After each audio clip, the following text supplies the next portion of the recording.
Welcome back, or welcome if you're just joining us. This is the France 24 debate. We're looking at Israel's strike on targets inside Syria. Target or targets, it's not exactly clear at this point. With us to talk about it, Walid Fares of National Defense University. He is in Washington. In Beirut, Hisham Jaber, who heads the Middle East Center for Studies and Public Relations.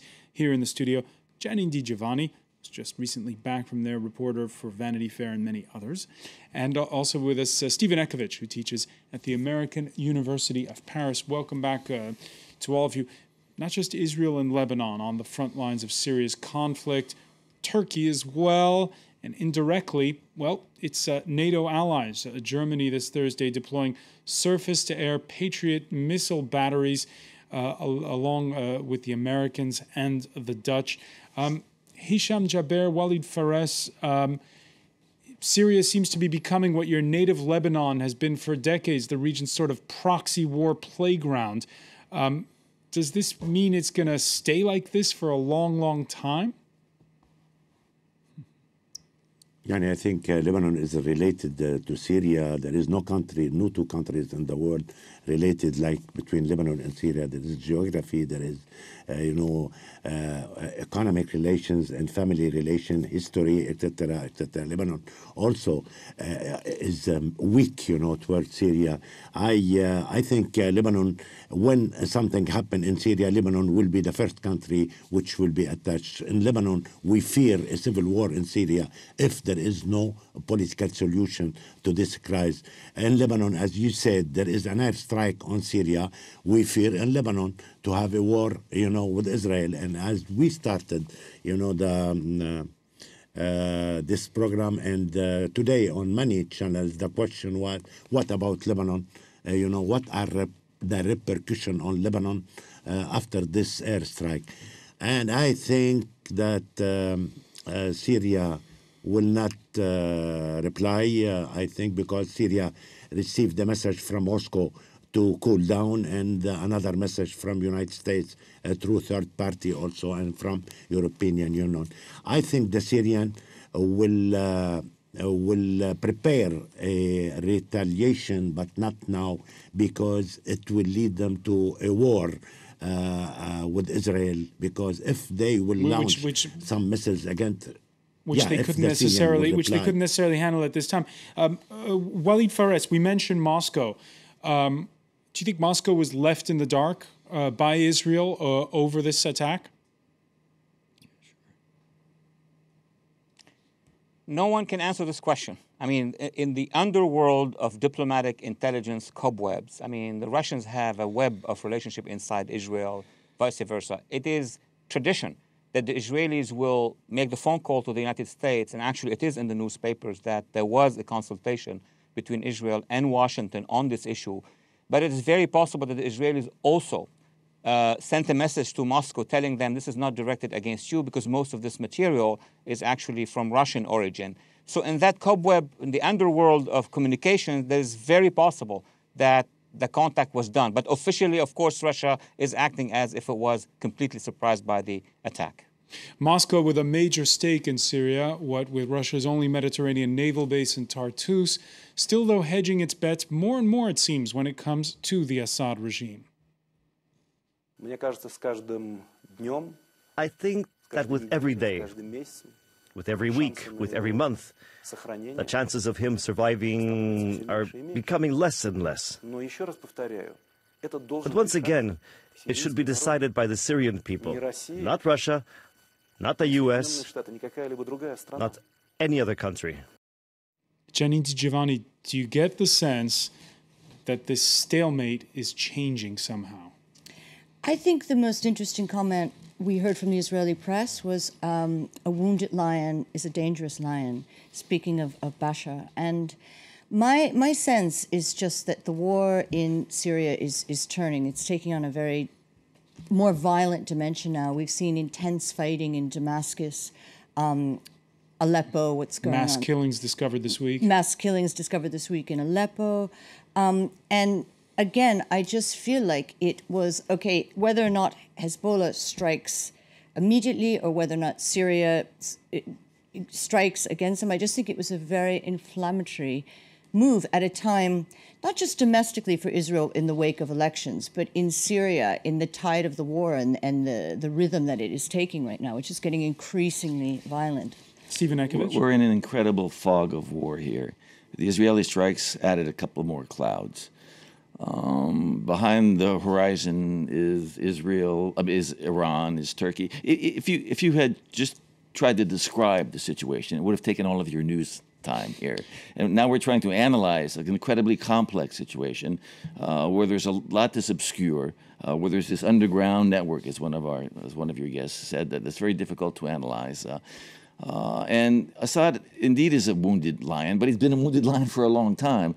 This is just two more small wounds. I'm not sure that's going to make that much of a difference. And I think that your guests who invited here also have pretty much, concluded that a couple of strikes indeed added a couple of more wounds, but already to an enraged and wounded lion. Of course he is. No, the government forces were doing very well. I mean, aside from Aleppo, where they've got 70% of the territory, they were. He's under siege. Was very strong. I mean, come on, his regime has been ready to collapse for several months now. Well, it's not a question of. He's lost territory in the north. Come on, he's lost. It's not. It's not Israel that has wounded him. It's his own people that's wounded him.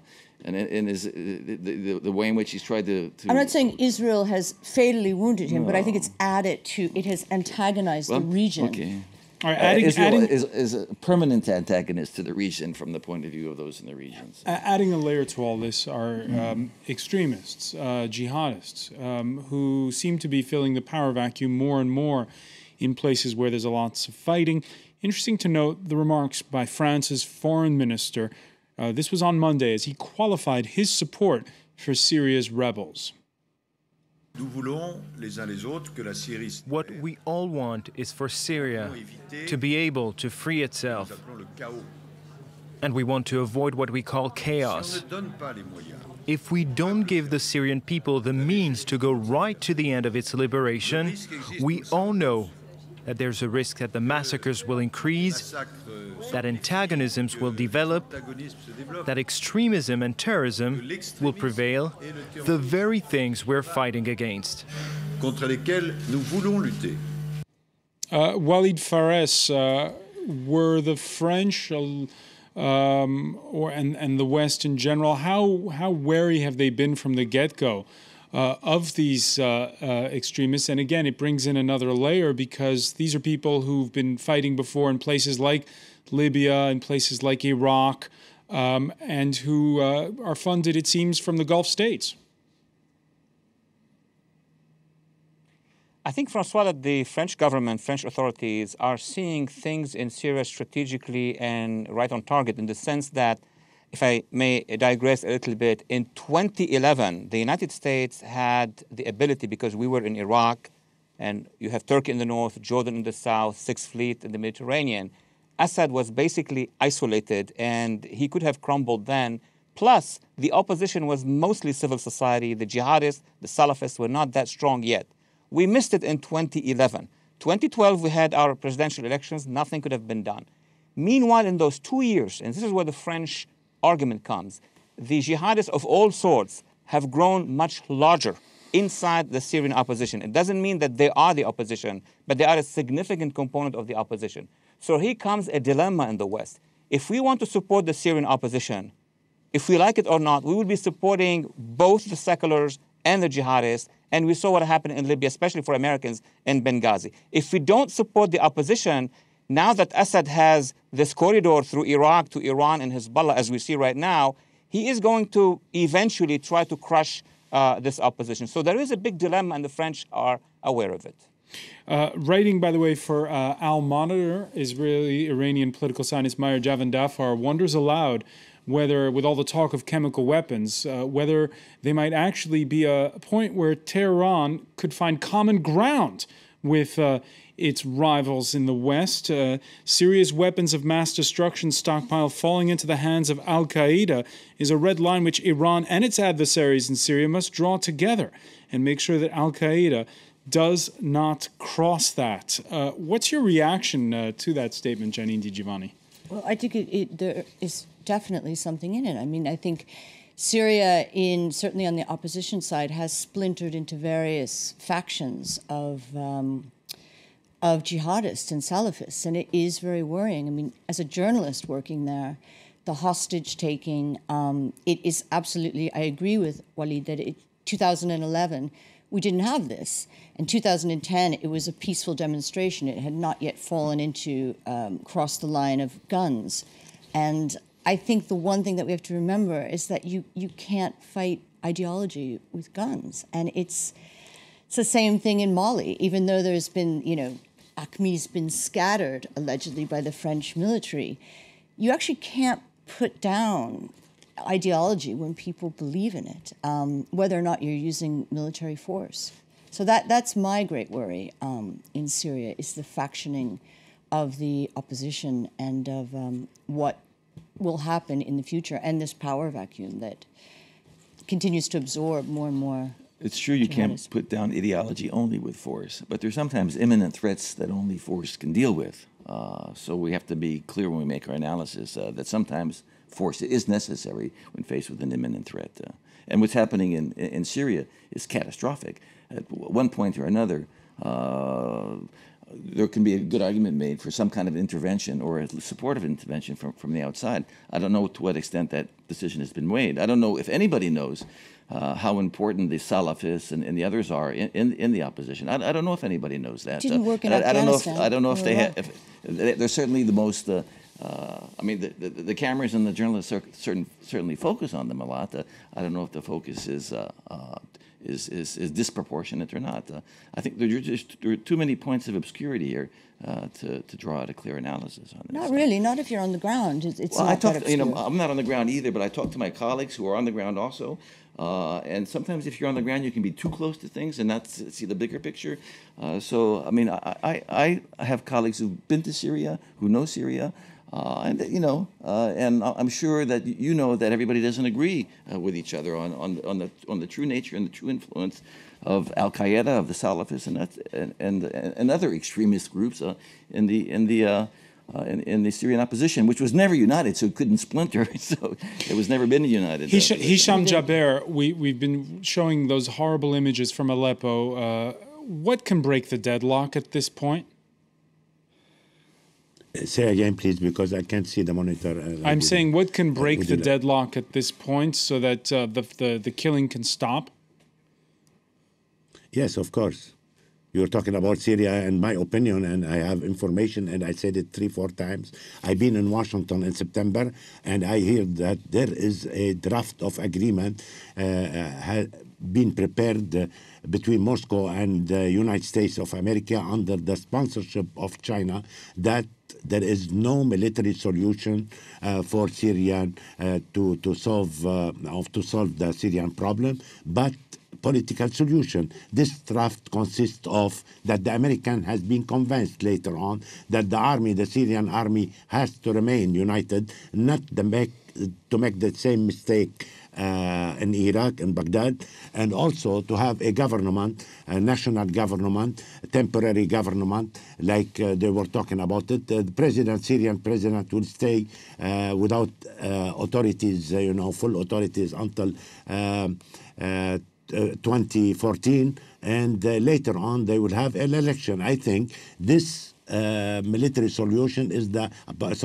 political solution is the only solution for the Syrian crisis. There is no military solution. The regime cannot, stop that revolution, and all the opposition with all the NATO, they cannot, in my opinion, kick out this regime and put the second day another regime.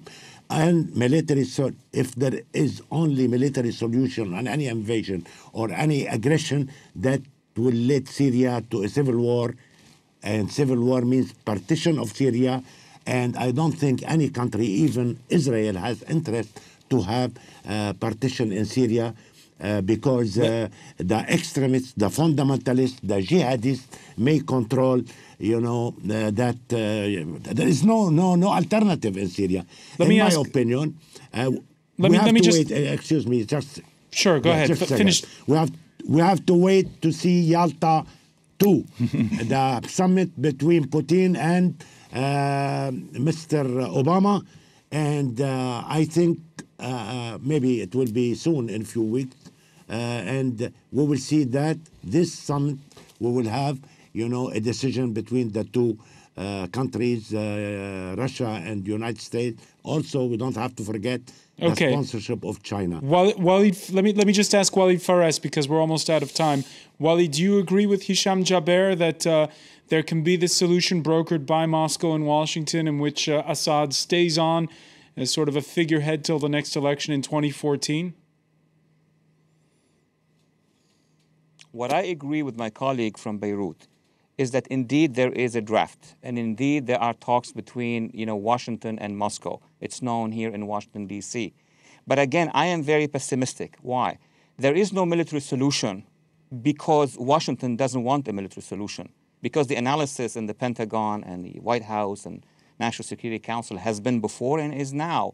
Any action, serious action against Assad will engage four regimes. Will engage the Iranians, will engage the Iraqis, Hezbollah in Lebanon, and Syria. And such a decision was not yet made in Washington. So the other option is an agreement. Now, I am pessimistic because I don't see the agreement working on the ground. I see it working, in chancelleries, between diplomats, on the ground. Who is going to actually deploy to maintain peace between the Syrian army under Assad and the Syria Free Army? This is very complicated, and people who lived through those difficult ethnic conflicts understand that we don't have a consensus on the ground yet. There should be a political consensus, then there should be an international agreement, and then you may talk about possibility of a peace treaty or of a peace arrangement. All right, and a latest dispatch in the Syrian opposition saying any talks depend on the Assad regime's departure. So that doesn't bode exactly well. I want to thank Walid Fares and Hisham Jaber for joining us, Janine Di Giovanni and Stephen Ekovich. I want to thank you for being with us here in the France 24 debate. And a special thank you to the viewers joining us for the first time from Thailand on PSI. Welcome. Let's see you again tomorrow here on France 24.